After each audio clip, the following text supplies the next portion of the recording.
함께 기도하겠습니다. 사랑의 아버지 하나님, 감사합니다. 우리에게 오늘 호흡을 주시고 또 주님을 찬양함으로 이 아침 시작하게 도와주시니 감사합니다. 운전 중에 말씀을 듣는 성도들도 있습니다.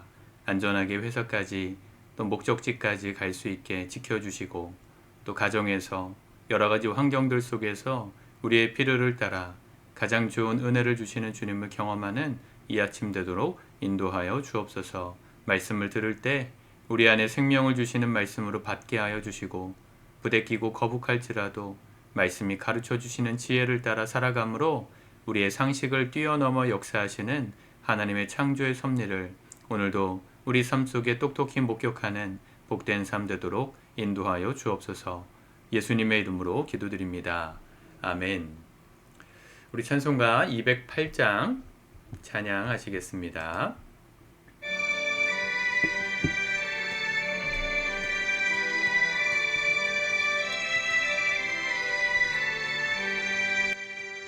내 주의 나라와 주 계신 성전과 피 흘려 사신 교회를 늘 사랑합니다. 내 주의 교회는 천성과 같아서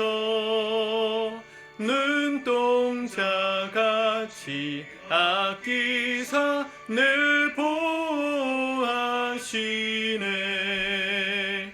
이 교회 위하여 눈물과 기도로 내 생명 다하기까지 늘 봉사합니다. 성도의 교제와 교회의 위로와 구주와 맺은 언약을 늘 기뻐합니다.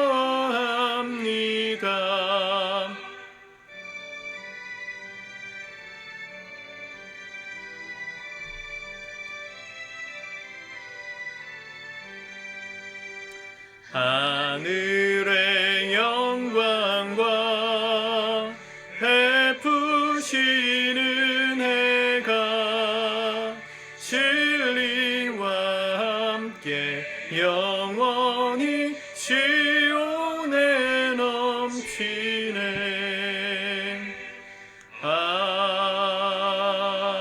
아멘.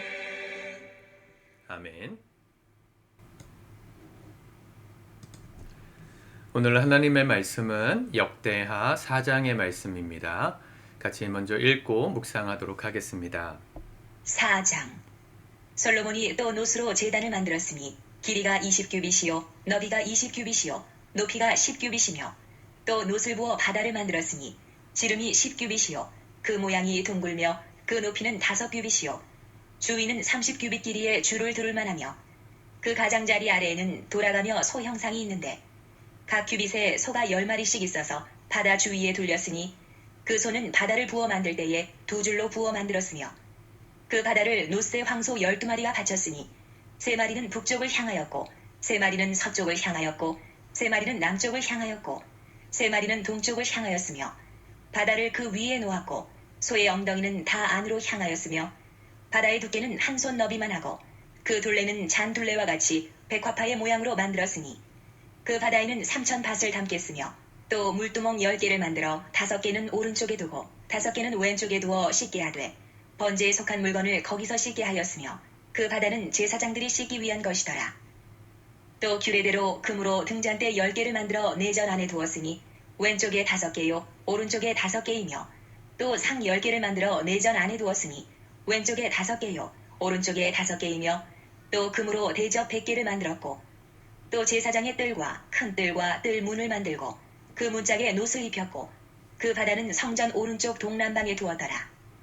후람이 또 석과 부삽과 대접을 만들었더라.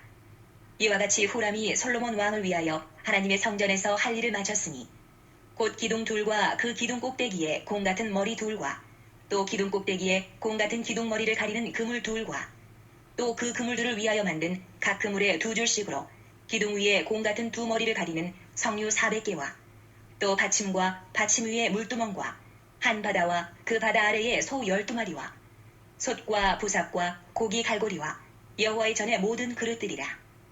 후람의 아버지가 솔로몬 왕을 위하여 빛나는 노스로 만들 때에 왕이 요단 평지에서 숫꽃과 스레다 사이에 지늘게 그것들을 부어내었더라. 이와 같이 솔로몬이 이 모든 기구를 매우 많이 만들었으므로 그 논무게를 능히 측량할 수 없었더라. 솔로몬이 또 하나님의 전에 모든 기구를 만들었으니 곧 금제단과 진설병 상들과 지성소 앞에서 규례대로 불을 켤 순금 등잔대와 그 등잔이며 또 순수한 금으로 만든 꽃과 등잔과 부젓가락이며 또 순금으로 만든 불집게와 주발과 숟가락과 불 옮기는 그릇이며 또 성전문 곧 지성소의 문과 내전의 문을 금으로 입혔더라. 아멘.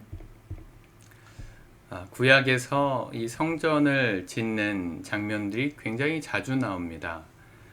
출애굽 시대 때는 성막을 꾸미라는 말씀, 어떻게 꾸며야 되는지에 대한 자세한 말씀이 출애굽기에 가득하고요. 또 열왕기 상에도 나오고 또 역대, 여기 솔로몬 시대, 다윗 시대 또 이런 장면들을 보면 이게 반복되는 것을 알 수 있습니다. 성전의 기구를 채우는 게 왜 이렇게 중요할까요? 반복되고 많이 나온다는 말은 그만큼 중요하기 때문일 텐데 이게 오늘 우리 시대에 주는 메시지는 무엇일까요? 단순히 믿음이 없는 사람이 이 글을 읽는다면 정치의 어떤 지도자가, 나라의 지도자가 어떤 미신 같은 종교에 빠져가지고 종교 사당을 짓고 거기서 제사 지낼 엄청난 재단의 기구를 만드는데 국고를 엄청 낭비했다. 이런 식으로 읽을 수도 있지 않겠습니까? 우리나라에 만약 그런 일이 있었다면, 대통령이 만약 그렇게 주술에 빠져가지고 세금을 낭비하고 그랬다면 뭐 들고 일어날 일이죠.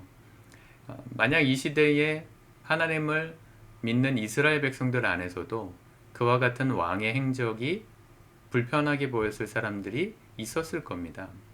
왜냐하면 어느 시대나 또 우리 시대도 마찬가지지만 어디 인간이 살아가는 모든 자리에는요 항상 똑같은 생각으로 똑같이 행동하는 사람들만 있는 것은 아니기 때문입니다. 분명히 성전을 짓는 일들이 안 좋게 보이는 사람들도 솔로몬 시대에 있었을 거예요. 그런데 우리가 꼭 생각하고 기억해야 되는 것은 무엇이냐면 어떤 보편적인 원리를 가지고 옳다, 그르다 라고 판단하려고 하는 우리의 이성을 항상 조심하셔야 합니다. 이성적으로 판단하면 종교 지도자가 지금 이렇게 엄청난 세금을 들여가지고 셀 수 없는 놋을 쏟아가지고 이런 성전, 종교의 재단을 만들고 이 물건들을 집기류로 만드는데 돈을 썼다면 인간적으로 또 우리의 상식으로 보면 부당한 겁니다. 백성들의 복지를 위해 써야죠. 백성들이 잘 먹고 잘 살 수 있는 경제 발전을 위해서 써야죠. 그게 옳지 않습니까? 그런데 하나님의 관점으로 우리가 항상 인생의 옳고 그름을 평가하는 훈련을 하셔야 합니다. 하나님이 보실 땐 어떠셨을까요? 물론 하나님이 다윗에게도 말씀하셨고 솔로몬에게도 말씀하셨어요. 나중에 솔로몬이 성전을 다 짓고 나서 하나님께 봉헌 예배를 드릴 때 그때 하나님이 말씀하셨죠. 이 작은 성전에 너희가 나를 두겠느냐. 하나님이 온 우주의 주인이신데 크신 하나님 어찌 다 두겠느냐. 그러나 내가 그 자리에 너희들이 부를 때 함께 있겠다.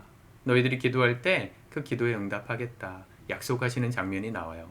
그 말은 하나님의 이런 외형적인 것이 필요 없으신 분이시지만 왜 솔로몬이 성전을 건축한 일을 기뻐하셨냐면 그게 하나님의 이름을 위하여 하나님을 믿는 민족은 이렇게 위대한 결과를 낼 수 있다. 하나님이 드러남과 더불어서 그 하나님을 믿는 이 백성들의 삶이 믿지 않는 이방인들에게 증거가 될 것을 아셨기 때문에 기뻐하신 겁니다. 우리가 교회에서 무언가를 할 때도 마찬가지죠. 교회에 필요한 게 많습니다. 하나부터 열까지 다 채워지면 뭔가 혁명이 일어나서 부흥이 일어날 것 같다는 기대가 있죠. 저도 그래요. 예배당이 조금만 더 넓었으면, 좀 더 쾌적했으면, 또 계단이 아니라 엘리베이터가 있었으면, 뭐 여러 가지 우리 안에 필요한 것들이 있잖아요. 사람이 조금 더 많았으면. 또 재정이 좀 더 넉넉했으면 바라는 것들이 많은데 그게 다 채워진다 한들 사람들에겐 편리하고 좋은 걸지 몰라도 만약 그 모든 형식과 구색이 하나님 보실 때 불편한 것이라면 옳지 않은 것입니다. 그러나 우리가 그렇게 준비해가는 한 가지 한 가지가 하나님의 기쁨이 된다면 얼마든지 채워야 되고 준비해야 되는 것이죠.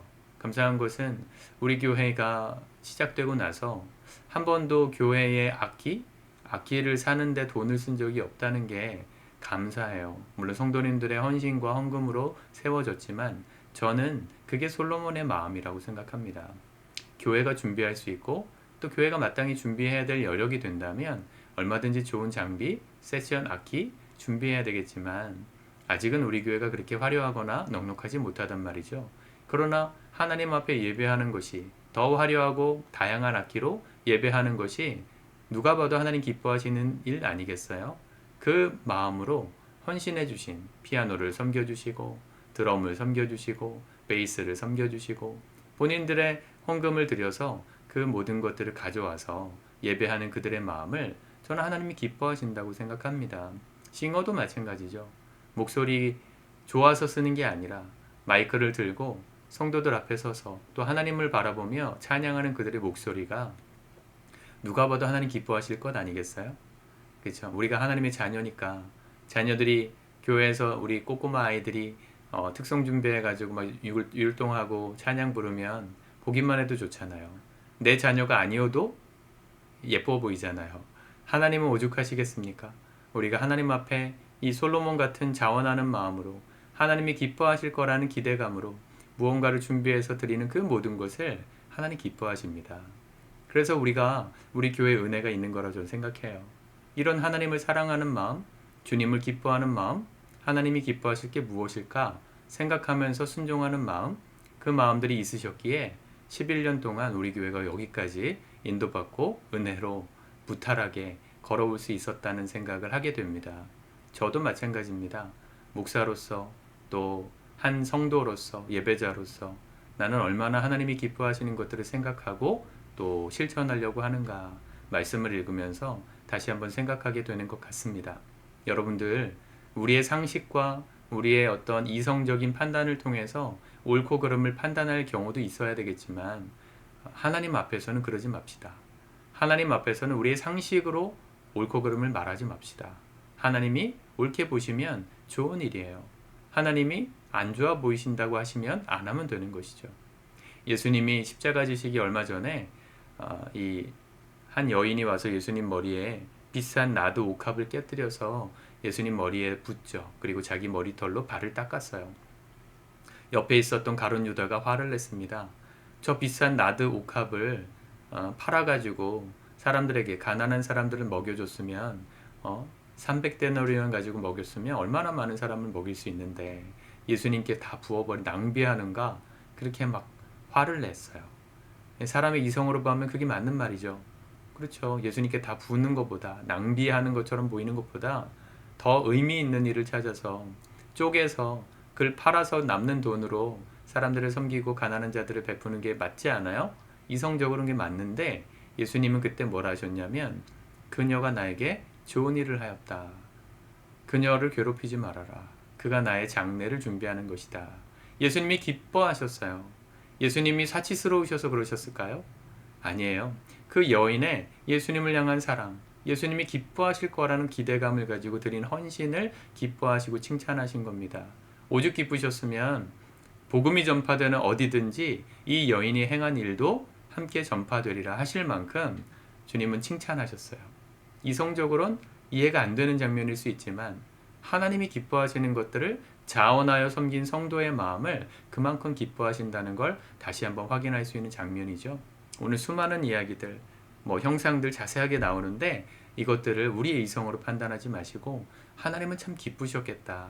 이번에 우리가 여름 성경학교 한참 하면서 데코팀들이 다 준비해오고 전날에 와서 다 붙이고 예쁘게 꾸미고 했잖아요. 그 모든 것들을 하나님 어떻게 보셨을까요? 기뻐하셨겠죠. 그걸 보는 우리 다른 성도들의 마음에도 기쁨이 되었을 텐데 하나님을 위하여 시간을 드리고 에너지를 쏟아서 헌신한 그들의 마음을 하나님 왜 기뻐하지 않으시겠습니까? 잘한 일이죠. 우리의 삶에 그런 고민이 오늘 하루 있기를 바랍니다. 하나님, 내가 오늘 이 일을 하는 것이 하나님의 기쁨이 되겠습니까? 이성적으로는 아닌 것 같고 비상식적인 것 같은 일일지라도 하나님이 기뻐하시는 확신이 든다면 그러면 거기에 순종하여서 자원하는 솔로몬 같은 그런 마음이 우리 안에 있기를 위해서 기도했으면 좋겠습니다. 여러분, 말 한마디를 해도 행동 하나를 해도 누군가를 만나 대화를 할 때도 하나님이 기뻐하시는 일일까 생각하며 결정하십시오.